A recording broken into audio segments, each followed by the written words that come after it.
एक बहुत ही सुंदर जंगल था। या रब, ये क्या हो गया? मेरी पत्नी मुझे और अपने ये बच्ची को अकेला छोड़कर कहाँ चली गई? मुझे तुम्हारी कमी बहुत महसूस होती है। पता भी है तुम्हारे जाने के बाद मेरा और ये बच्ची का क्या हो गया है। कुछ दिन पहले ही टुन्नू की पत्नी टुन्नू और टुन्नू की बच्ची को इस दुनिया में अकेला छोड़ गई।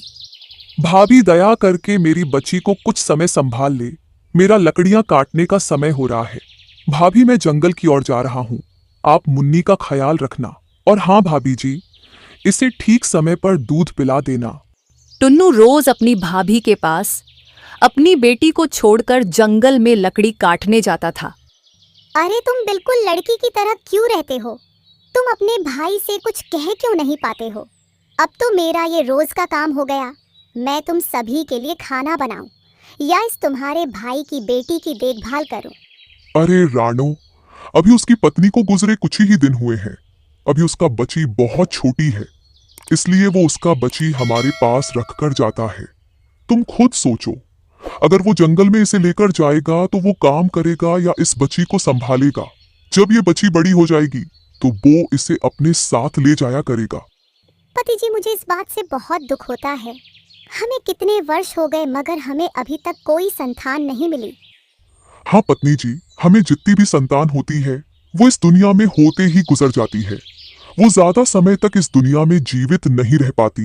अब तुम परेशान मत हो, जो हमारे भाग्य में है वो ही हमें मिलेगा। मगर हमें संतान हो या ना हो, ये मेरे छोटे भाई की बेटी है और ये ही हमारी संतान है। पति जी, क्या कहा तुमने? तुम्हारा दिमाग ठिकाने पर तो है? ये कोई हमारी संतान नहीं है, ये तुम्हारे छोटे भाई की संतान है। ये कोई हमारे बुढ़ापे की लाठी नहीं बनेगी जो उम्मीद लगाए बैठे हो। ये उसी के ही बुढ़ापे की लाठी बनेगा। रानो, तुम भी ना, पता नहीं तुम कैसी कैसी बातें करती हो। आखिर मेरी और मेरे भाई की संतान अलग अलग कैसे हो सकती है? मैं सच कह रही हूँ, भले अभी तुम्हें मेरी बातें यूं ही झूठी लग रही हैं, मगर तुम देखना, जब अपना घर का हिस्सा होगा तो हमें केवल एक ही हिस्सा मिलेगा और टुन्नू को 2 हिस्से, क्योंकि हमारे बाद इस जमीन पर इसी का राज होगा और हमारे तो पीछे कोई भी नहीं है। अब तुम खुद ही सोचो, जब तक ये बच्ची जिंदा है तब तक हम इस घर के निकर ही हैं। बात तो तुम ठीक ही कह रही हो पत्नी जी। इसका मतलब फसाद की जड़ ये बची है। ठीक है पत्नी जी, मैं इस बच्ची को ही मिटा दूंगा। मुन्ना और राणो की कोई औलाद नहीं थी, इस वजह से वो टुन्नू की बच्ची से बहुत ही नफरत करते थे। भाभी जी, मुझे एक काम से दूसरे जंगल जाना है। मैं कल तक अपने दोस्त के घर रुकूंगा। दया करके आप मेरी बच्ची का ख्याल रख लें। ठीक है देवर जी, आप चाहो तो और दिन भी रुक कर आ सकते हो। मैं तुम्हारी बेटी का अच्छे से ख्याल रखूंगी। फिर टुन्नू अपने घर से निकल जाता है। पति जी, इसे अच्छा मौका हमें कभी नहीं मिलेगा। चलो हम इस बच्ची को जंगल में छोड़ आते हैं। मुन्ना और राणो मुन्नी को जंगल की ओर लेकर जाते हैं। पति जी, हम बहुत दूर आ गए, कहीं हमको कोई जानवर न पकड़ ले। चलो हम इस बच्ची को यहीं रखकर चलते हैं। मुन्ना और राणो मुन्नी को जंगल में एक पेड़ के नीचे रखकर चले जाते हैं और ये सब होते हुए ऊपर बैठा एक मिट्ठू तोता देखता है।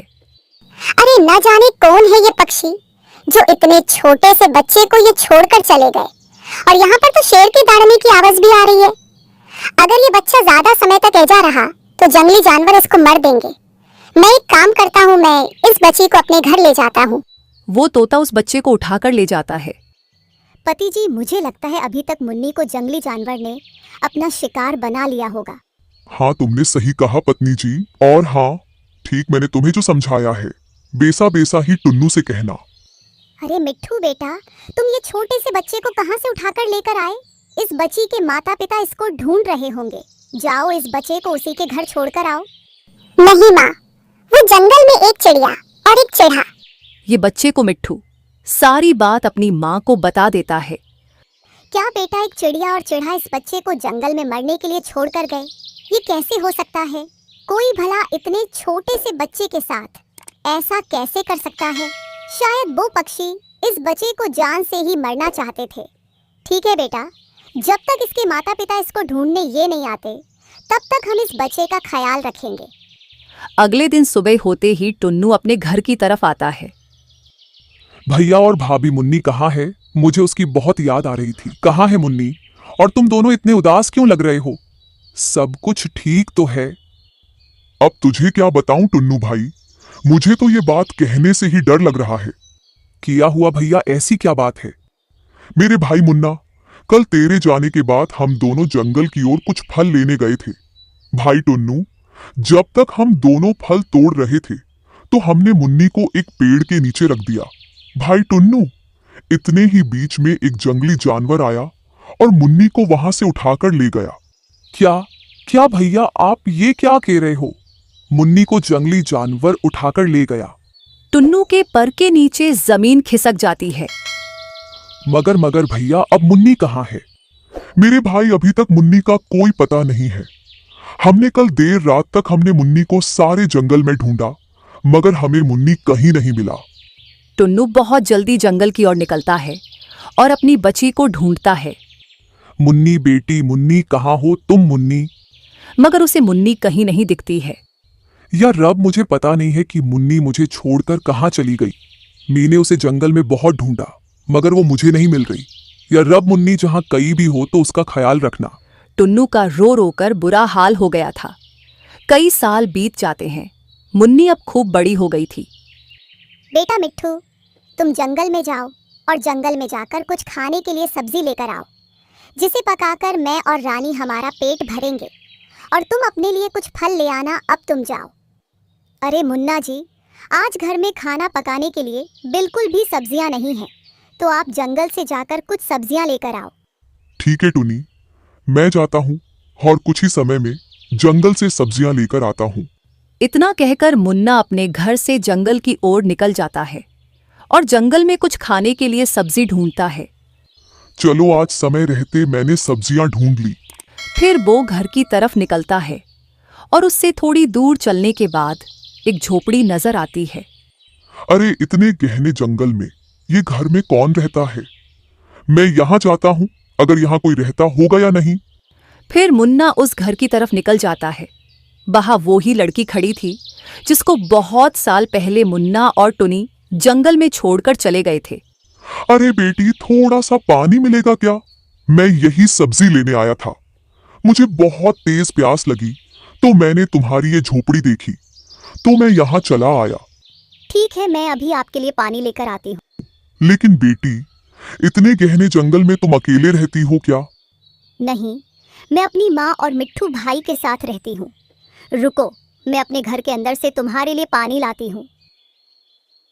मेरी एक बात समझ नहीं आई कि तोती की बेटी चिड़िया कैसे हो सकती है। कोई ना कोई तो बात है। फिर मुन्नी पानी लाती है। मुन्ना पानी पीता है। तुम्हारा बहुत बहुत शुक्रिया बेटी, अब मैं चलता हूँ। फिर मुन्ना बाहर से निकल जाता है। उसको मिट्ठू देख लेता है। माँ, जो अभी पक्षी आया था, ये वही पक्षी है जो रानी को उस दिन जंगल में रखकर गया था। क्या तुम ये क्या कह रहे हो? ये वही पक्षी था? माँ, ये तुम क्या बात कर रहे हो? मेरे तो कुछ बात समझ में नहीं आ रही, मुझे बताओ ना। फिर तोती सारी बात मुन्नी को बताती है। माँ, चाहे वो कुछ भी हो, मैं नहीं जानती, मगर माँ, मेरी माँ तुम ही हो और मैं तुम्हें छोड़कर कहीं नहीं जाऊंगी। हाँ बेटा, हाँ, तुम मेरी ही बेटी है और मैं तुझे छोड़कर कहीं नहीं जाऊंगी। मगर मेरे समझ में नहीं आता, ये पक्षी कौन है जो तेरी जान लेना चाहता था? फिर मुन्ना घर आ जाता है। अरे टुनी, जब मैं सब्जियां तलाश कर रहा था तो वहां घने जंगल में मैंने एक घर देखा और उस घर में पक्षी भी थे। तो किया हुआ पति जी घर होगा, तो उसमें पक्षी तो रहेंगे ही। हाँ, लेकिन वहां एक अजीब चीज दिखाई दी। उस चिड़िया की माँ एक तोती थी। क्या पति जी, कहीं आपने शराब तो नहीं पी भला? तोती की बेटी चिड़िया कैसे हो सकती है? हाँ पत्नी जी, मुझे भी यही शक हुआ। हम मुन्नी को भी वही छोड़कर आए थे, कहीं वो मुन्नी तो नहीं? नहीं पति जी, मुन्नी को तो जानवर भी खा गए होंगे। ये सब टुन्नू सुन लेता है। वह भाभी और भैया, इतनी गिरी हुई सोच। क्या कोई इतना भी गिर सकता है कि अपनी बच्ची को ही जान से मार दे? भाई, मगर मुझे माफ कर दो, मुझसे बहुत बड़ी गलती हो गई। मैं ये पत्नी की बात में आकर मैंने अपने भाई के बच्चों को मारना चाहा। मुझे माफ कर दो मुन्ना, माफ कर दो। फिर मुन्ना जंगल की तरह अपनी बेटी के पास जाता है। मुन्नी मुन्नी मेरी बची तू बिल्कुल ठीक है। मेरे रब का लाख लाख शुक्र है कि तू आज जिंदा है। आप कौन? आप किसे मुन्नी कहकर पुकार रहे हो? ये मेरी बेटी मुन्नी है, जिसे मेरे बड़े भाई और भाभी ने आज से बहुत साल पहले इसी जंगल में एक पेड़ के नीचे मरने को छोड़कर गए थे। इसका मतलब जो अभी पक्षी आया था वो आपका बड़ा भाई है? हाँ, वो मेरा बड़ा भाई है और अभी यहाँ से जाने के बाद वो और उसकी पत्नी यही बात कर रहे थे, तो मैंने घर के बाहर खड़े होकर उनकी ये सभी बातें सुन ली और मैं जल्द यहाँ चला आया। तुम्हारा बहुत बहुत शुक्रिया जो तुमने मेरी बेटी का एक माँ की तरह ख्याल रखा। आज मेरा बेटी केवल तुम्हारे बदौलत ही मेरे सामने है। मैं आपका बहुत बहुत आभारी हूँ। बेटी, ये बड़ी खुशी की बात है जो तुम्हारे पिता मिल गए।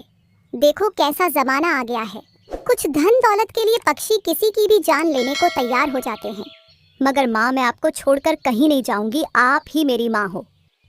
नहीं बेटी, मैं तुमको कहीं लेने नहीं आया। अब तेरी माँ भी इस दुनिया में नहीं है, तुझे मेरे पास खुश नहीं रह पाएगी। मैं तुम्हारे पास मैं ही अपना घर बना लेता हूँ और मैं जितनी भी कमाई करूंगा माँ को लेकर दूंगा और तेरी धूमधाम से शादी भी मैं ही करूंगा। ये सुनकर वो बहुत खुश होते हैं और खुशी से साथ रहने लग जाते हैं। इधर दोनों पति पत्नी शर्म से अपने घर से नहीं निकलते हैं। प्यारे दोस्तों, हमें अपने फायदे के लिए दूसरों का नुकसान नहीं करना चाहिए और हमेशा ईमानदारी से जिंदगी बितानी चाहिए। प्यारे दोस्तों, अगर वीडियो अच्छी लगी हो तो वीडियो को लाइक और चैनल को सब्सक्राइब करना बिल्कुल ना भूलें। Thank you.